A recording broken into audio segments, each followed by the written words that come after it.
Hello everybody. Today's video is regarding the topic seating arrangement. So, the topic seating arrangement. As this is more about reasoning, you will not see much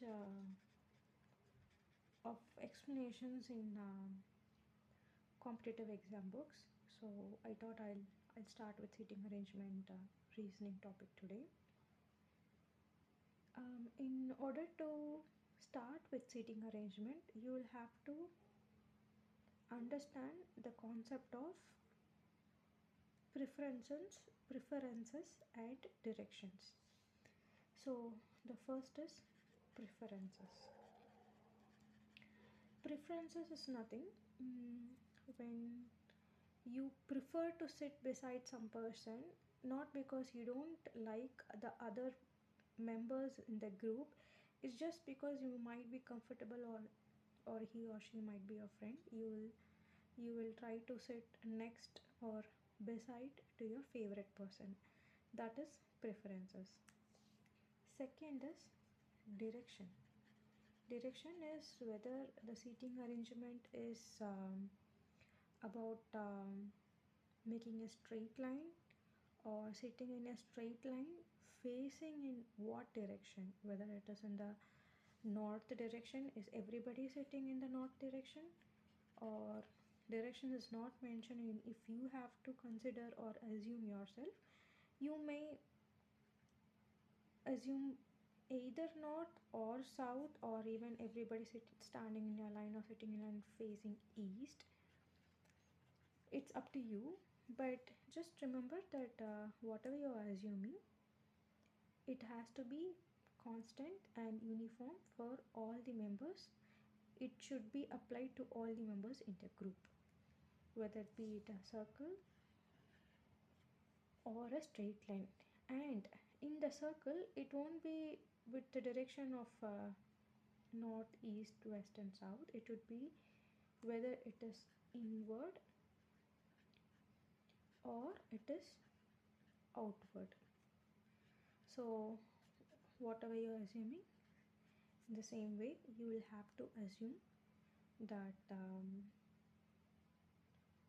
it should be applied to all the members in the group.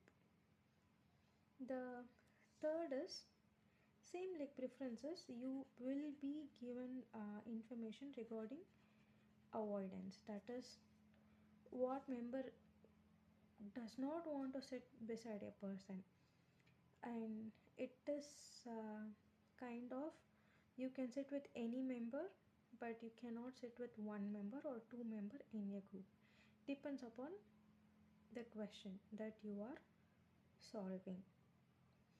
So you will have to strictly follow the information given in the question regarding preference of your person, avoidance of your person, and direction in which the whole group is seated or arranged. The fourth is options. Since you are given a preference, your direction and avoidance, you might end up having more than one, or probably even more than two ways of arranging these members in a group. Say, even sometimes it might happen that there would be same combination grouping within a group, and the grouping within a group could be even arranged. Example, say like 4-person A, B, C, D, and it is like D and C is a group, and it could be like that A, D, C always want to be stay together, and B could be either front of DC or back of DC. And okay, this is actually for it is not possible for 4 members. Say it is like 6 members, A, B, C, E, F. Now it would be applicable. So if it is the D, F prefers to sit between D and C, or D, F, C wants to sit in always within within proximity of each other.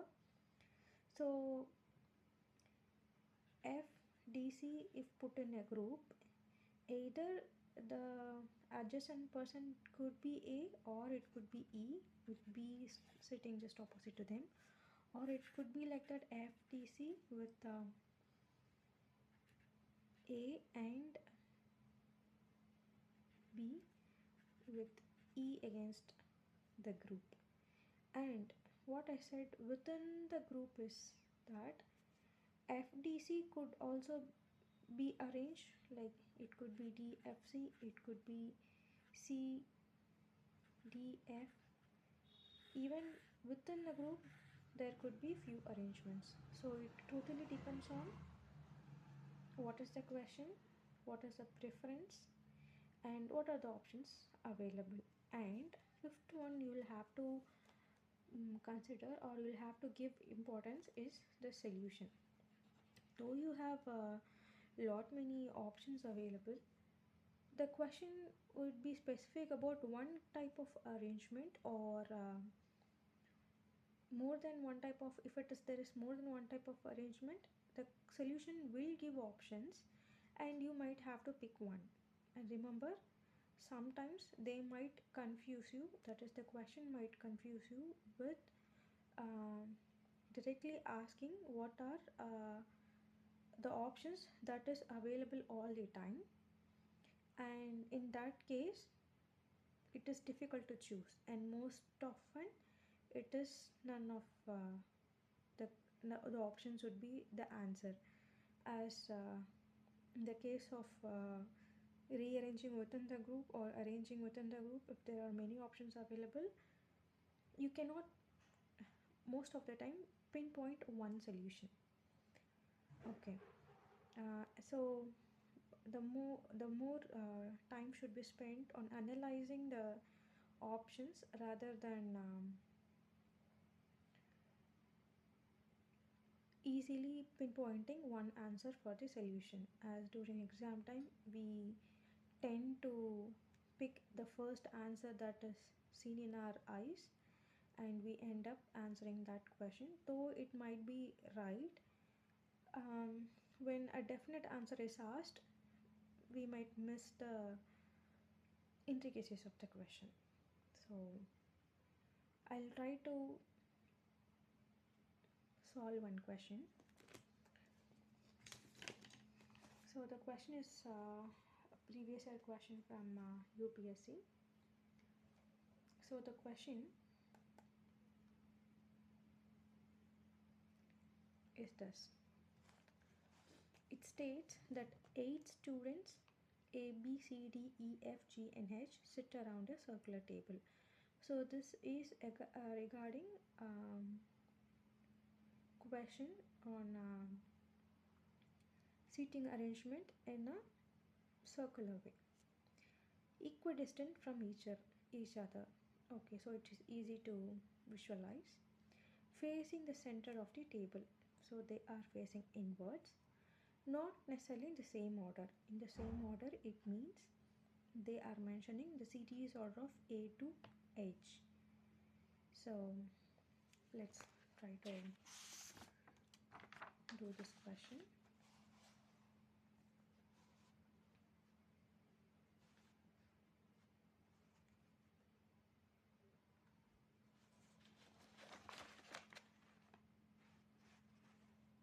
Yeah.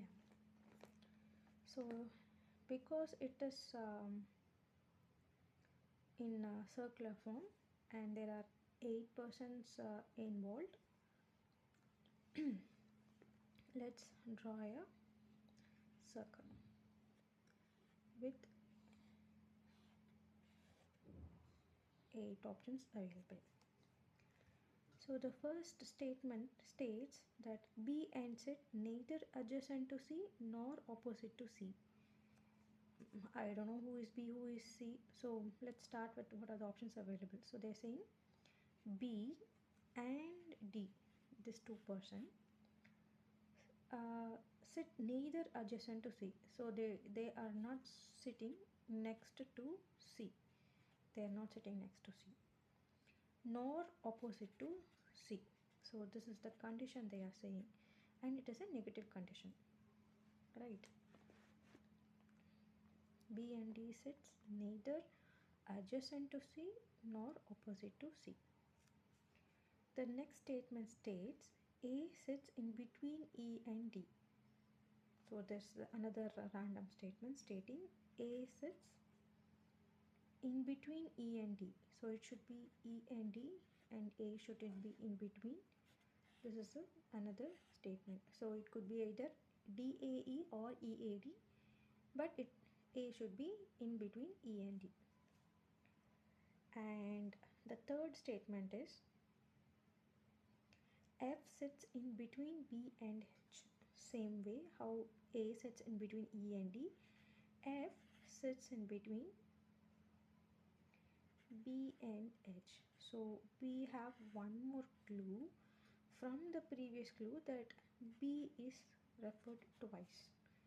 Same way D is also referred twice. So with reference to this, we will try to arrange it. So let's start with the negative statements, that is C. So we'll first put C. And what is the condition? B and D neither should be next to it nor opposite to it. So these three places B and D cannot take it.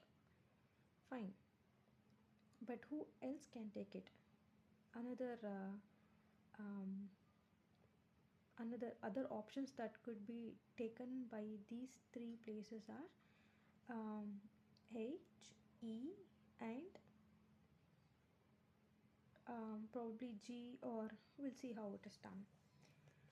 So with this question, if it is not B or D, who else can sit? Say we'll take it as E, because E can sit beside C, and it is a combination of EAD. We are taking EAD.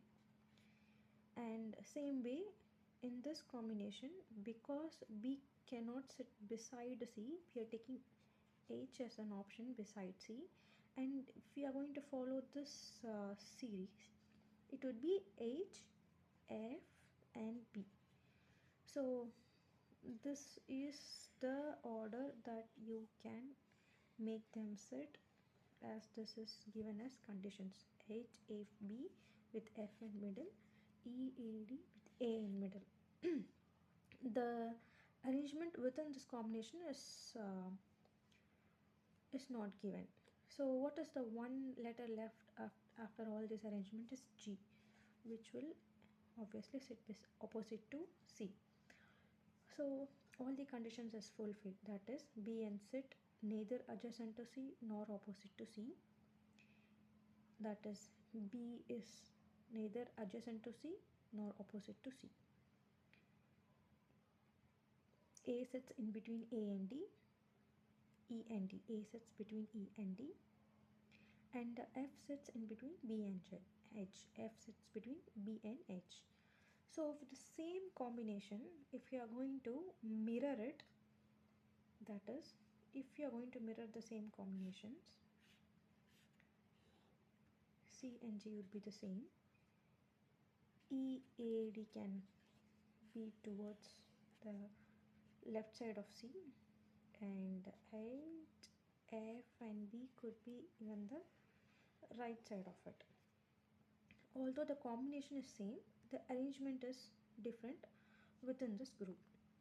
And there could be another arrangement for the same conditions, that is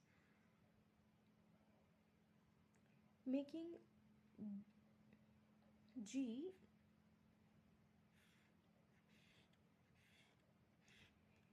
C and G next to each other, and this combination goes the same, that is E, A, D goes the same, because D cannot be next to C, So this combination is again retained, and there is this one more combination, that is B cannot be opposite to C. C, the letter C. B cannot be opposite. But in this combination, the arrangement, we can rearrange this combination with H going opposite to C, but retaining that F in between H and B. This would be one combination. So these are the two combinations that we can arrive with the statement with one rearrangement of the same combination. So let's try to answer the question. So the question states that there are four options. The first option is B sits in between A and G. B sits, so let's see, B sits in between A and G. And one more thing to be noted is that the question also states which one of the following is definitely correct. Definitely correct means this case should be applicable in every combinations that we tried now. These are the combinations that we have, and in every combination they want these options. I mean, they want us to pick one option that would be applicable in every three combinations. So the first statement is B sits in between A and G. B does sit beside G, but nowhere it sits between A and G. So the first option cannot be taken or considered, as B never sits between A and G. Of course, it sits beside G. The second option is C sits opposite to G. True, C sits opposite to G in one combination. So we can say take both the combination as same because it is internal arrangement. C does sit opposite to G in two ways, but it never sits in all the options, as in at one point it does sit opposite to H2. So it is not applicable in every case. The third option is E sits opposite to F. E sits opposite to F. Yes, it does. E does sit opposite to F in one combination, but it also sits opposite to B in other two combinations. So although this combination is right at one point, it is not applicable in every combination. And since all the above three is not applicable, we can directly go for none of the above. Hope this explanation is clear to you. If you have any doubt with other questions regarding arrangement, you may post your question in the description. Thank you. Have a nice day.